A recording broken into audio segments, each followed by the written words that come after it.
Hola a todos.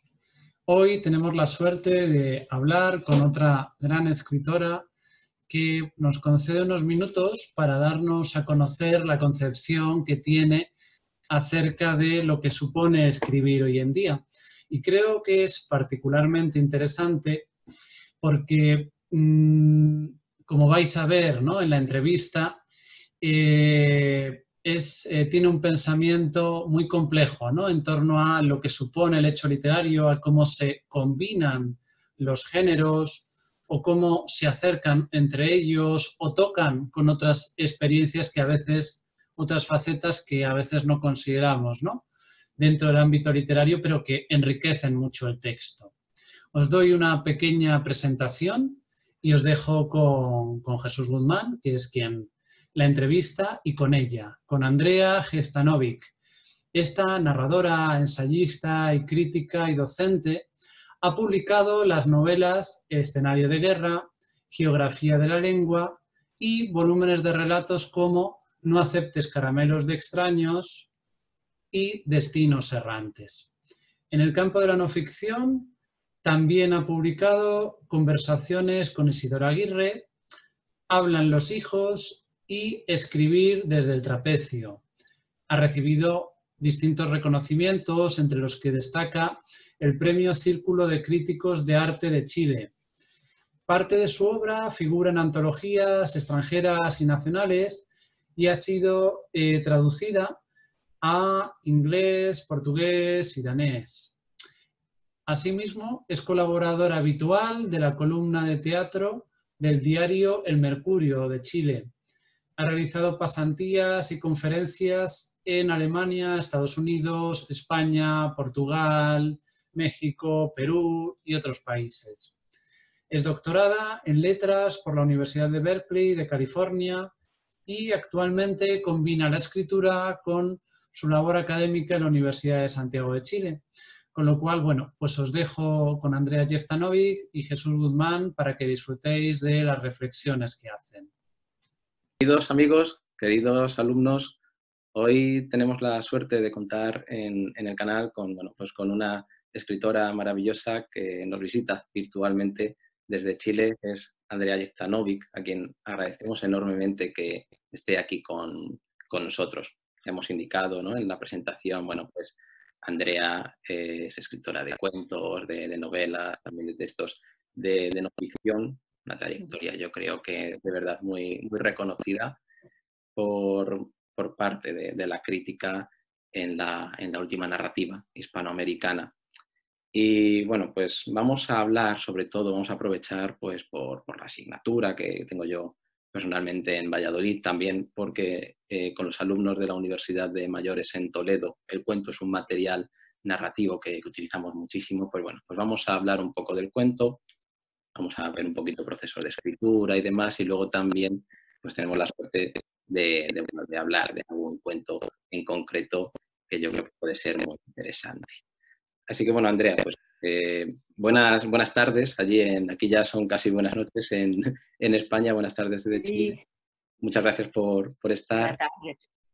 Y bueno, lo que te voy a preguntar un poco es, como primera cuestión, es sobre el proceso de escritura, ¿no?, el proceso de creación de un cuento, ¿no? Nosotros, pues en esta asignatura vemos un poquito de una manera general, desde Poe, Quiroga, hasta pues últimas tendencias, ¿no?, de Piglia, de Anders Neumann, que tiene también pues un decálogo, ¿no?, sobre cómo escribir, pero claro, en cierto modo, pues, ¿cómo te enfrentas a la escritura de un cuento? ¿Cuál sería un poco pues ese planteamiento? Quizás hay un tema más general y hay una escritura más azarosa, no sé, ¿cómo podría ser? ¿Cómo es en tu caso, Andrea? Sí, bueno, primero que nada, Jesús, muchas gracias por la invitación. Y respecto a tu pregunta, comentarte que yo soy una escritora un poco caótica, no escribo con un plan muy definido. Sí me doy cuenta en retrospectiva que la mayoría de los cuentos de esa colección, No aceptes caramelos de extraños, son a partir de una noticia de la Crónica Roja. Creo que no me lo propuse así, pero si miro cada uno de los relatos, hay algo como de incorporar lo que aparece en el periódico y de estas noticias que de pronto uno dice son incomprensibles, qué pasa por la cabeza humana, por la psique humana, por las relaciones humanas, y junto con lo que tú bien decías, que me interesa muchísimo el tema de las relaciones íntimas, lo veo como un laboratorio, he dicho otras veces como un laboratorio de la moral. Entonces, en estas historias, yo podría incluso recordar qué noticia era, a veces que pase muy rápido, junto con cruzarlo con este interés que he desarrollado también en otras novelas, en ensayo, y que de algún modo, al escribir un cuento, lo que sí, aparte de esta temática que se une, creo que en general en los cuentos hay que pensar en la omisión, en la elipsis. Bueno, ahí está un poco la teoría de Hemingway, de la teoría del iceberg, ¿verdad?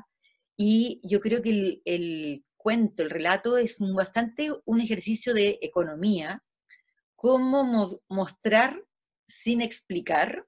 La novela permite explicar mucho más, puede ser incluso un tratado medio filosófico.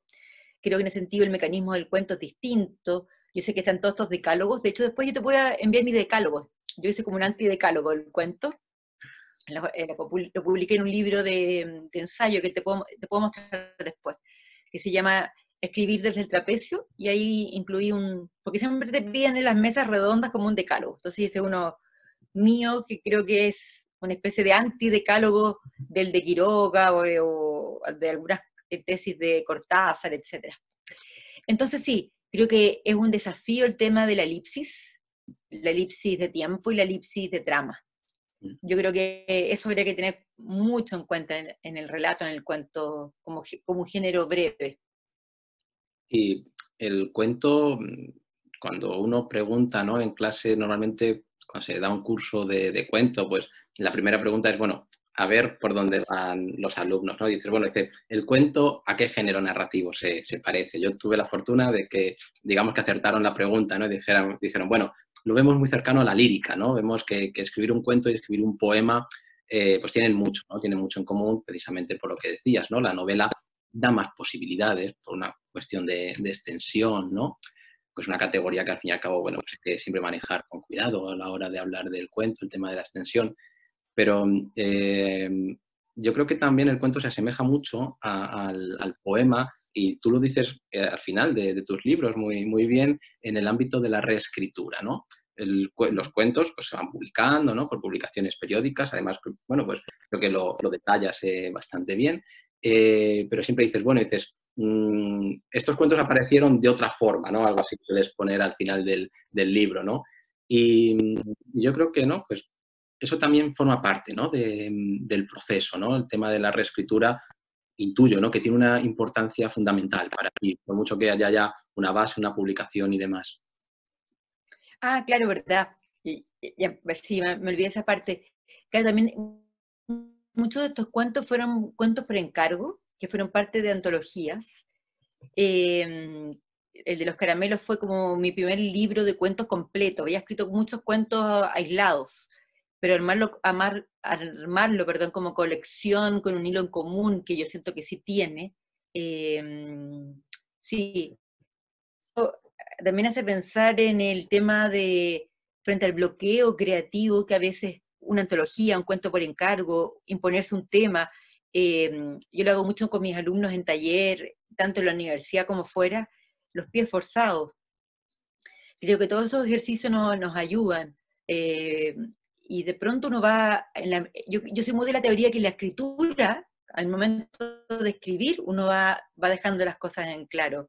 Por eso te decía que yo no soy mucho del escritor planificado, sino que al escribir, en el caos de la escritura, porque escribo muchos fragmentos, después los junto, de hecho todavía tengo algunos archivos de computador que dicen, qué sé yo, en el cuento Miopía, que habían 2 o 3 imágenes, después así como que fui tomando apuntes y teniendo en cuenta más o menos que eran historias distintas, y también al mismo tiempo hay cosas que yo creo que me gusta repetir, hay cosas con la descripción de la naturaleza, hay mucho, ¿verdad?, diálogo o con el mar, con los jardines, con los bosques, que también no importa si se notan o no, pero para mí es como un hilo conductor. de cómo también se trabaja esa idea de estar dentro de casa y fuera de casa, que aparte ahora con la pandemia es una reflexión casi obligatoria.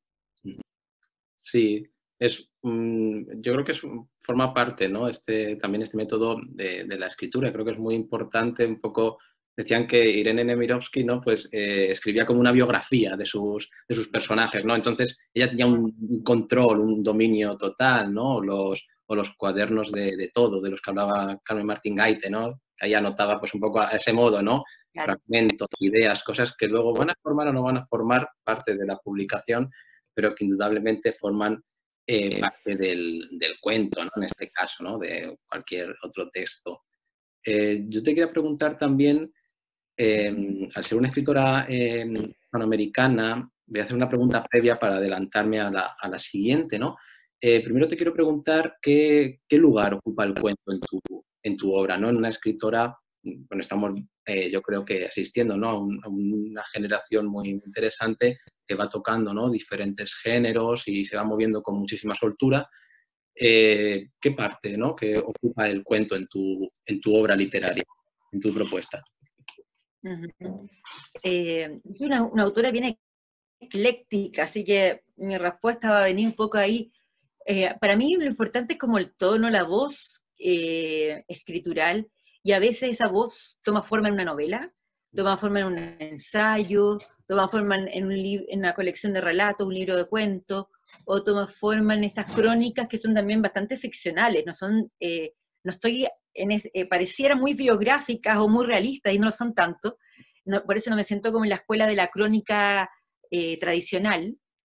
Para mí mucha la mezcla, y también pensé con lo que tú habías comentado, yo soy una buena lectora de poesía, me encanta la poesía, y también para mí la pulsión poética, las imágenes, al igual como tú dices, el cuento se asemeja también a la poesía por la condensación.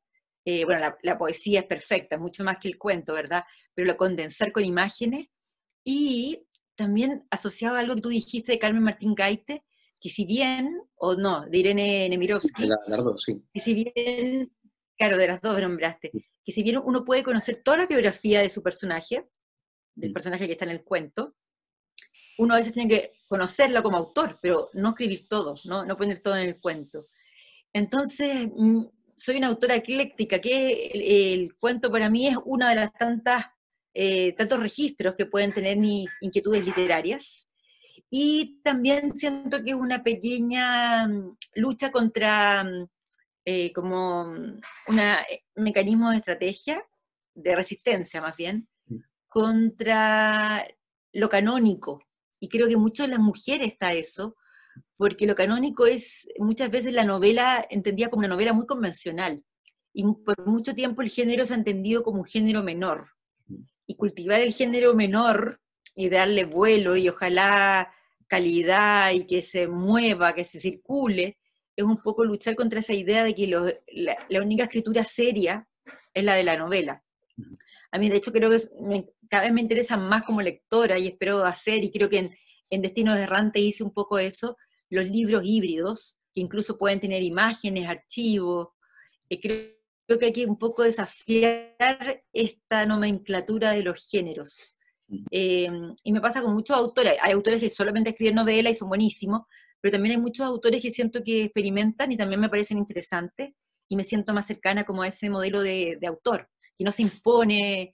Y también de pronto siento que, de hecho, y es difícil, porque entre comillas, las editoriales, las supuestas ventas, lo que se llama el mercado, lo que más piden son novelas largas.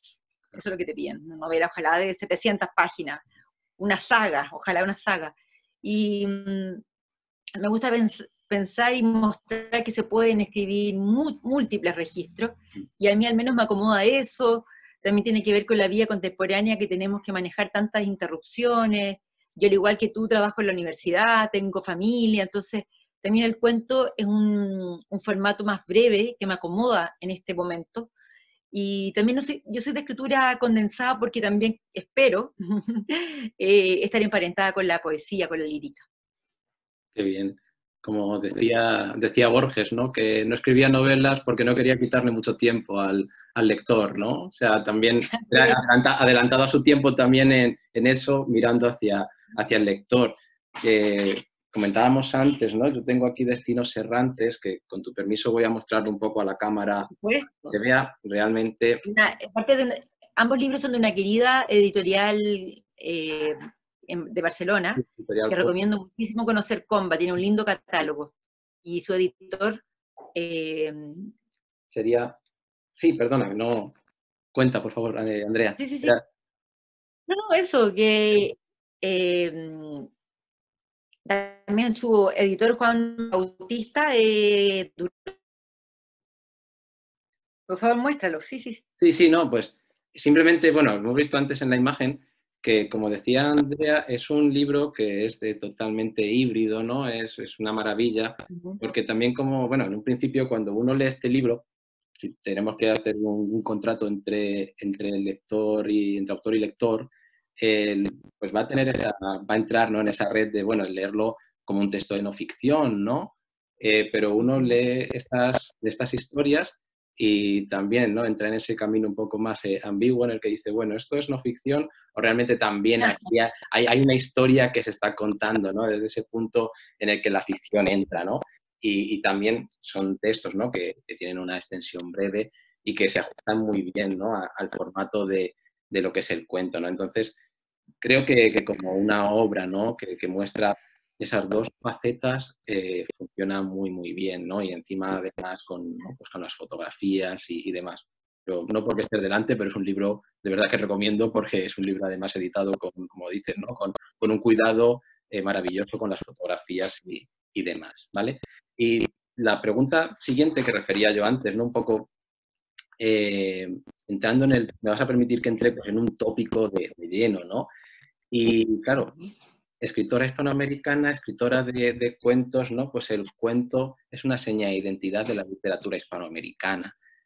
Y no sé hasta qué punto, ¿no? Bueno, has contestado yo creo que es gran parte de esta pregunta, pero te ves, pues, sí, identificada, ¿no? Identificada con ese, digamos, ese tópico, ¿no? Uno del escritor hispanoamericano, escritor de cuentos, ¿no? Que yo creo que está superado, pero al fin y al cabo también es una realidad, ¿no? Y es un gozo también porque en Hispanoamérica se escriben muy buenos cuentos.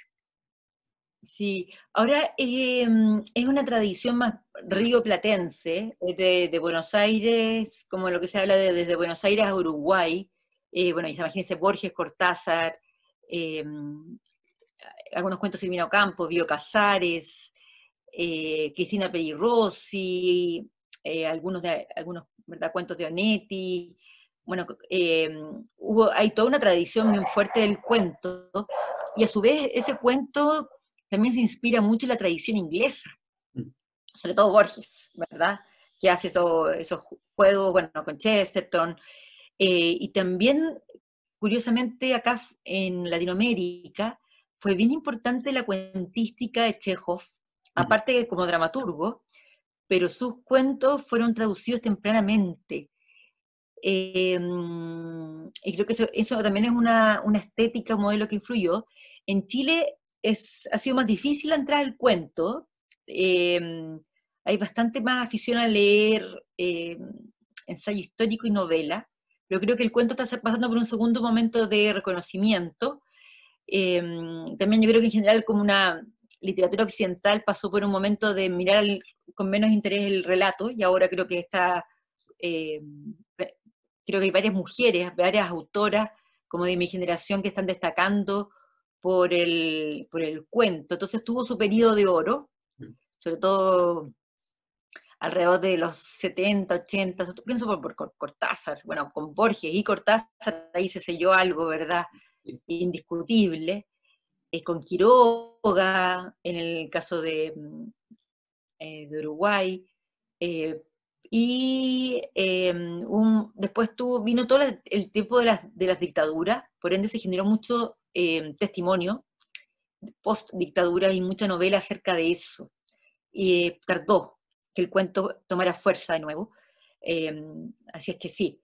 Y ahí pienso que en Chile hay una autora que se llama Pía Barros, que también hace microcuentos, y ella como que inauguró en los 90 en adelante toda una escuela de pensar también el lugar de la mujer, el feminismo, a partir del relato breve. Claro.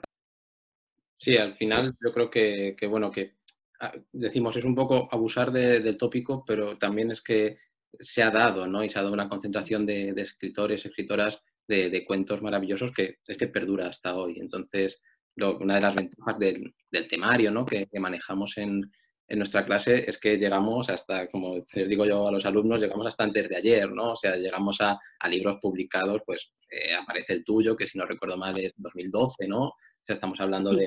de fechas muy, muy recientes, ¿no? Entonces, bueno, como eres una escritora de cuentos y hemos hablado un poco del cuento, vamos a hablar de alguno de tus cuentos, ¿no? Tienes... hay un libro de cuentos, ¿no? Maravillosos que tienes, ¿no? Que se llama No aceptes caramelos de extraños, ¿no? Que es el título de uno de los cuentos, de uno de los cuentos que yo creo que sobresalen dentro de una colección notabilísima.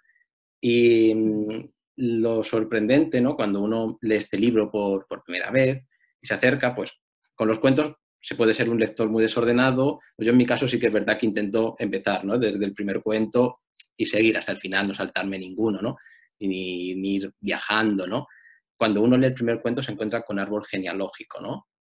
Que es un cuento que trata, pues, un tema que ha sido, además, es pues, un tabú en sí, pero lo trata de una manera, yo creo que espectacular, ¿no? Trata la relación entre un padre y una hija que seduce a un padre y un padre que termina, ¿no? Manteniendo relaciones con su hija, ¿no?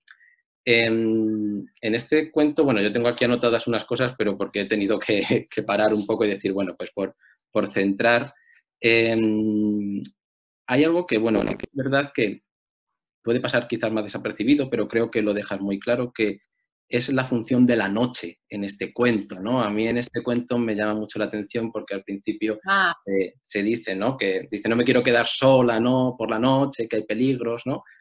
Pero luego la noche, en el momento en el que el padre y la hija se encuentran, se convierte también en un momento de deseo, de tentación, ¿no? Hay un momento en el que dices, llegó la noche en que me abrí a recibir las llamadas de quien te evoca hace tiempo, ¿no? Y esa parte me pareció muy interesante, ¿no? Y evidentemente no está por casualidad, ¿no? La función de la noche también para entrar, ¿no? En el terreno de lo prohibido, de lo que no se puede, ¿no?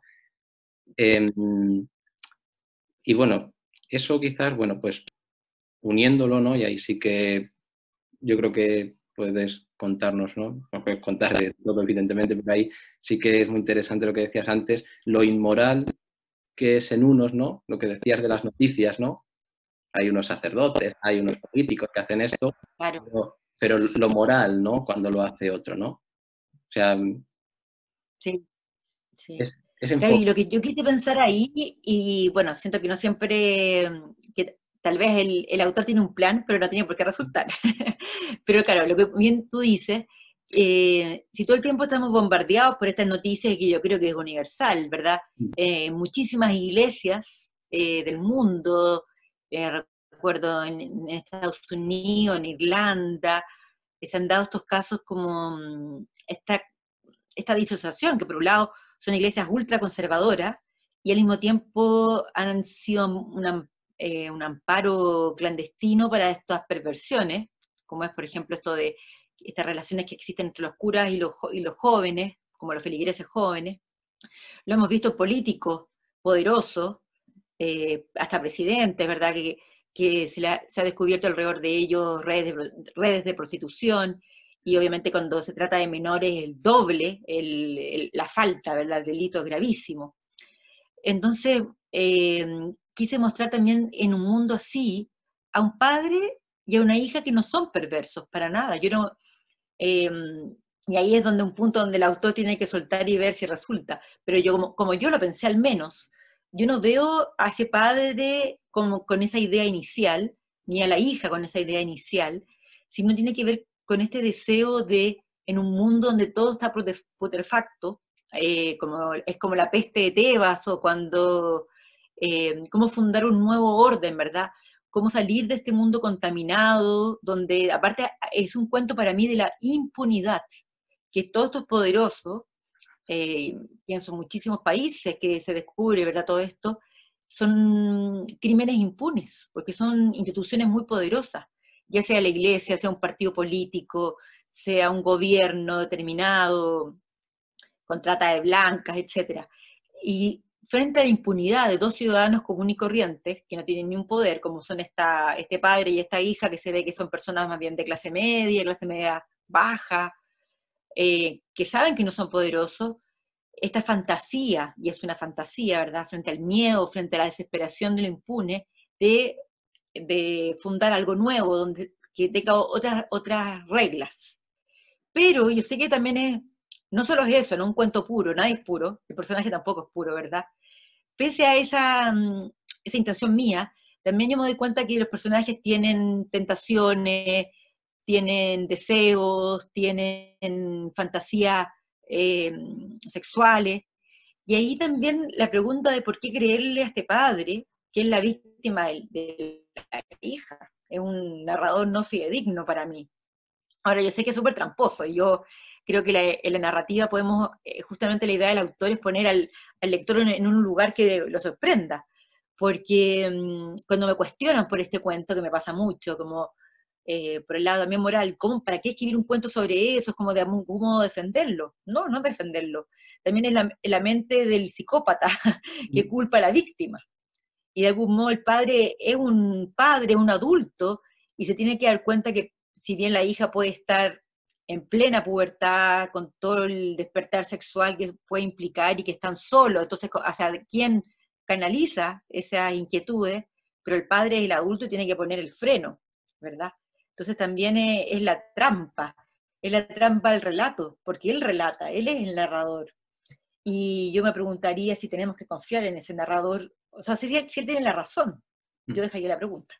Sí, yo creo que ese narrador evidentemente presenta esa arista, ¿no? Que hay un momento en el que, ¿no?, como decíamos, está presentando como inmorales a unos, pero él dice, no, lo moral es lo que hago yo, pero como bien dices, en realidad, bueno, si él está dibujando esa realidad para que simplemente le favorezca y nosotros digamos, bueno, fue culpa de ella y no fue culpa de él, ¿no? Pero él es el adulto, él es el responsable.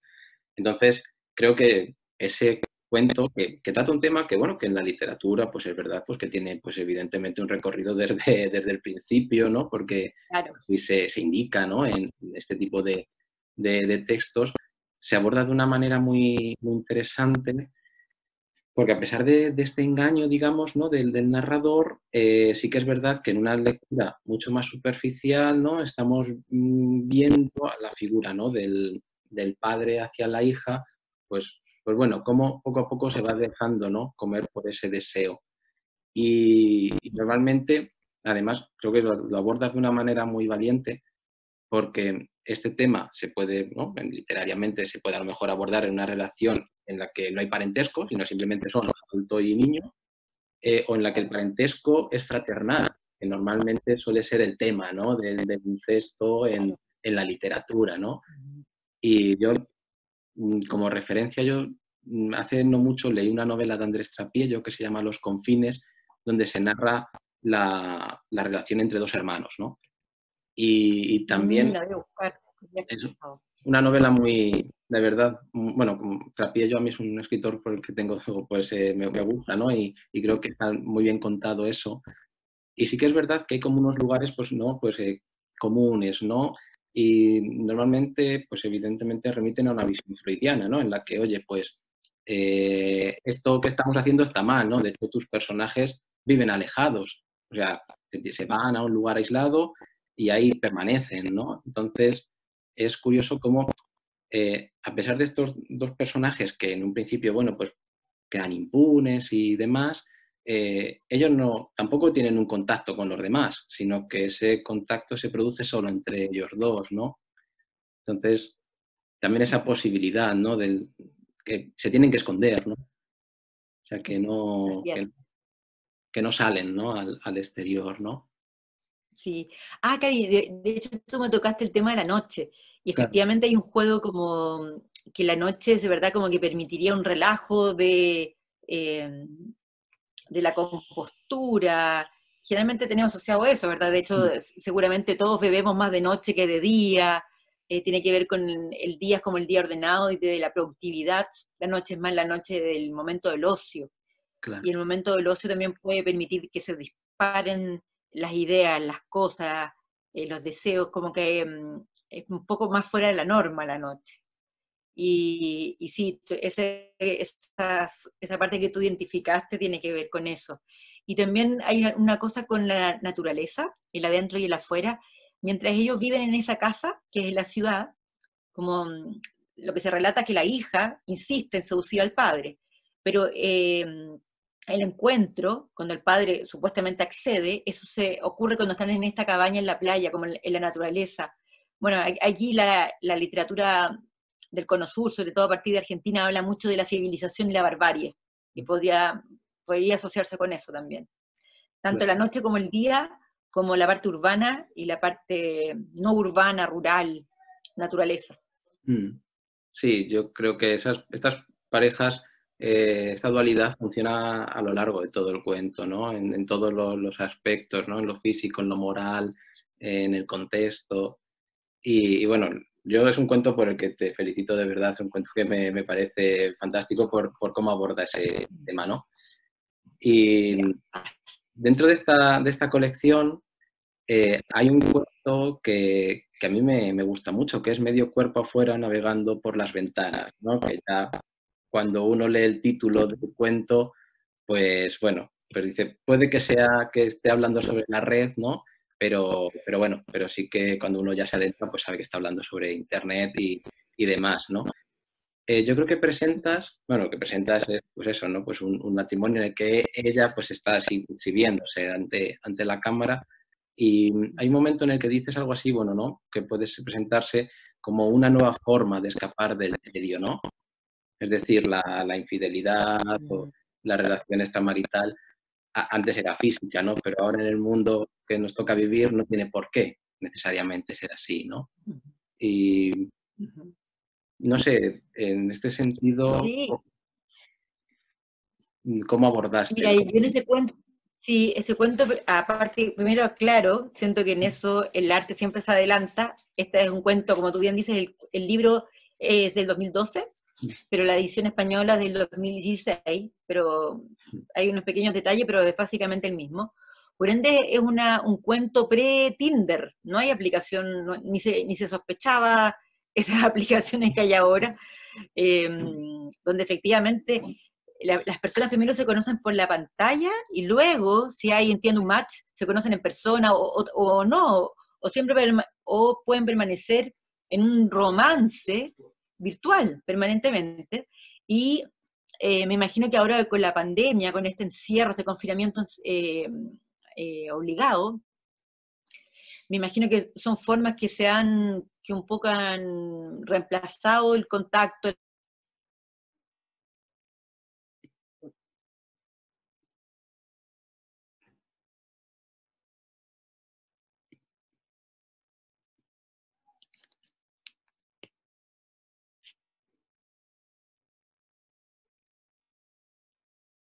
Que también nuestra mente funciona como internet, funciona mucho con imágenes, con cosas que se ven lejanas para que sean más apetecibles.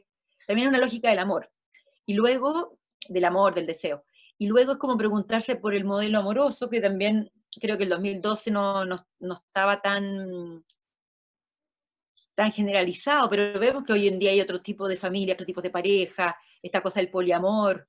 Yo no sabía nada de esas cosas, no las había escuchado, esos conceptos en 2012, pero tampoco son, creo que nada, tienen concepto y más aceptación para poder hablar de ellos, pero creo que todas las formas humanas como están hoy en día existen desde siempre, Claro. solo que ahora tienen a veces etiqueta y tienen también la posibilidad de nombrarse y que sean legales. Pienso en las parejas homosexuales que adoptan hijos o tienen inseminación artificial.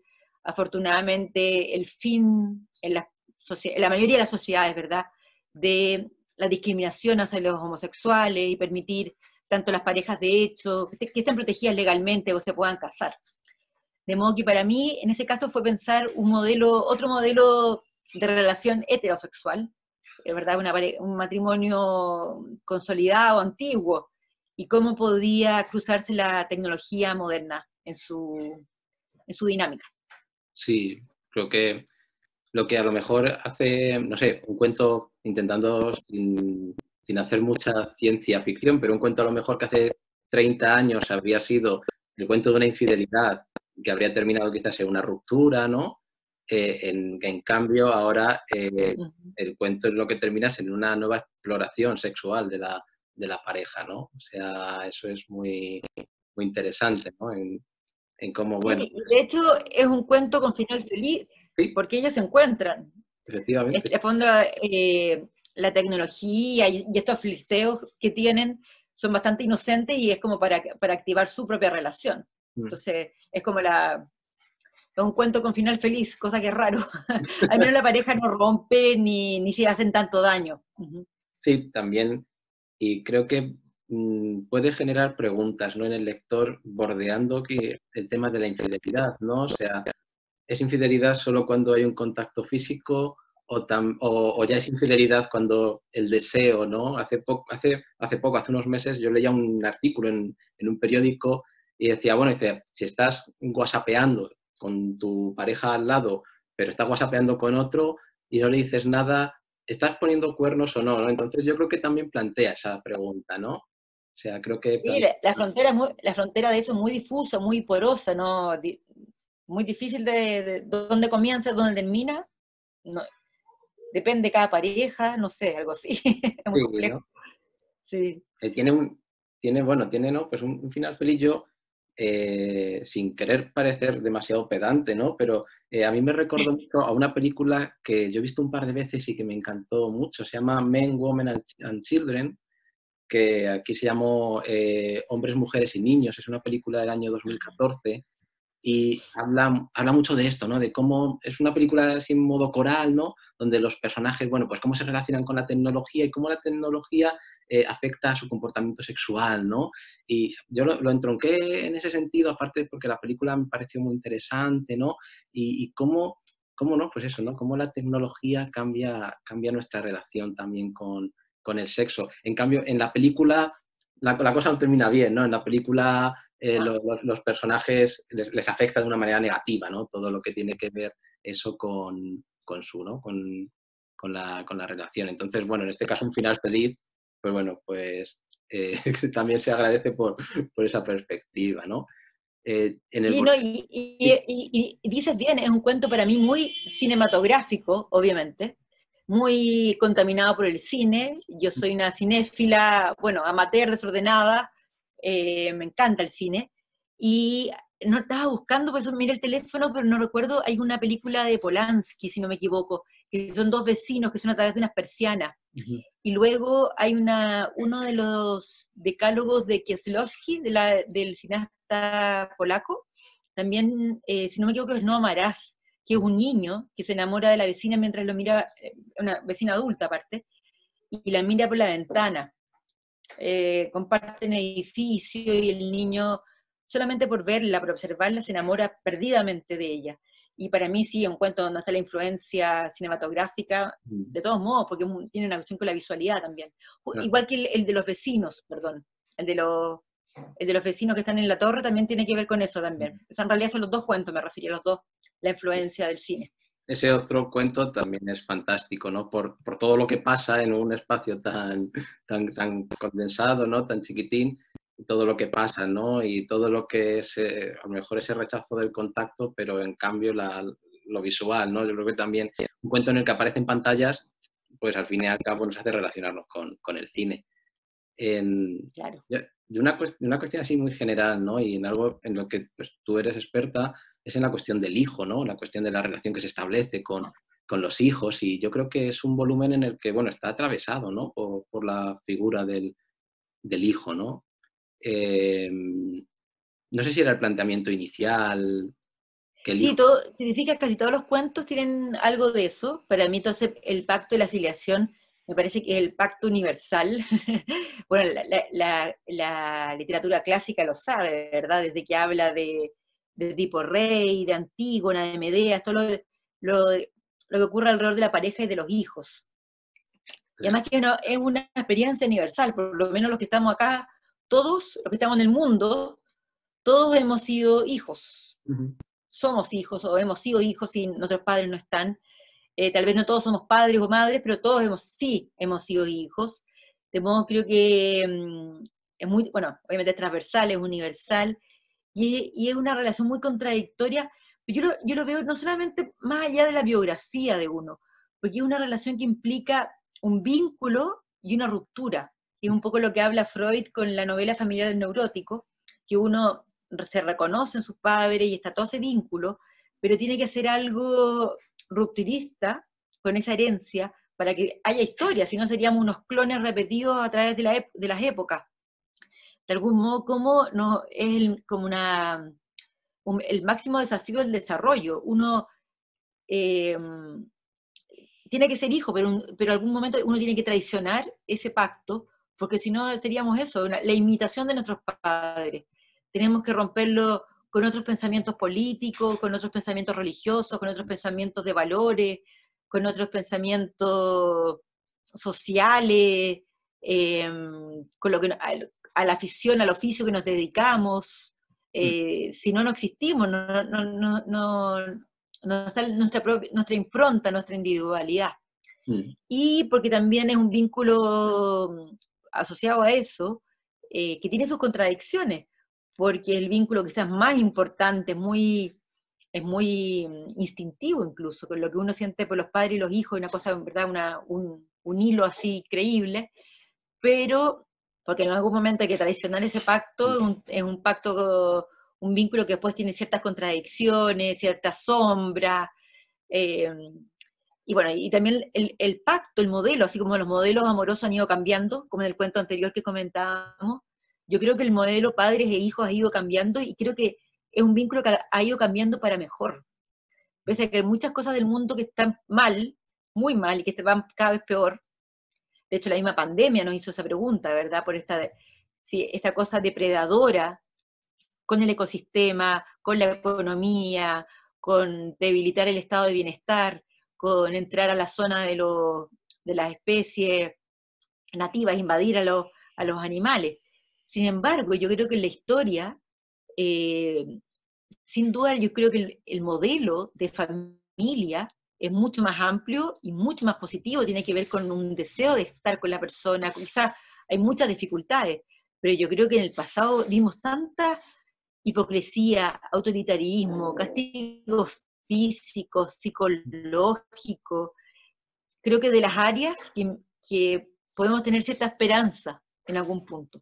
Sí, antes la relación de un padre con un hijo, pues sí que es verdad que era mucho más distante, era mucho más fría, entraba evidentemente la violencia con una facilidad, incluso en personas bondadosas, ¿no? Personas que en un principio pues no pasaban desapercibidas por el mundo, pero que luego en casa podían ser tiranos, ¿no? Entonces sí que es verdad que ahora eso también ha cambiado, ¿no? Y yo creo que sí que es una parte, estoy de acuerdo contigo, ha cambiado para bien, ¿no? Ha cambiado para, sin quizás a lo mejor, ¿no? Atravesar esos límites en los que se difumina, ¿no? Quién es el padre, quién es el hijo, casi, ¿no? Pero sí que es verdad que en ese sentido, bueno, pues hay cosas que ahora no se ven, ¿no? Y sí que te voy a hacer una última pregunta en torno a los cuentos y a la escritura en general, ¿no? Y bueno, pues con Santiago y también con Ángela, una compañera de Estados Unidos, pues llevamos un grupo en torno a identidad femenina en la escritura. Y bueno, pues además tu identidad es muy interesante, ¿no? Por tu ascendencia y, como decía mi Malouf, ¿no? Lo que llamaba identidades asesinas, ¿no? Que uno leía ese libro y se daba cuenta de que podía ser muchas cosas en la vida, pero racista no podía ser, ¿no? Porque siempre encontraba gente en los sitios en los que me acogía. Y entonces, bueno, ¿cómo influye, ¿no? La cuestión de cómo buscas la construcción de la identidad femenina en tu escritura, la escritura como mujer y la identidad de la mujer, ¿no? sí. Es un tema que también aparece en tus textos, ¿no? Y cuando estás tú en dos textos más todavía. Sin duda. Sí, sí, sí. Sí, bueno, son identidades superpuestas como las de la mayoría de las personas, ¿verdad? Ya es muy raro ser puro.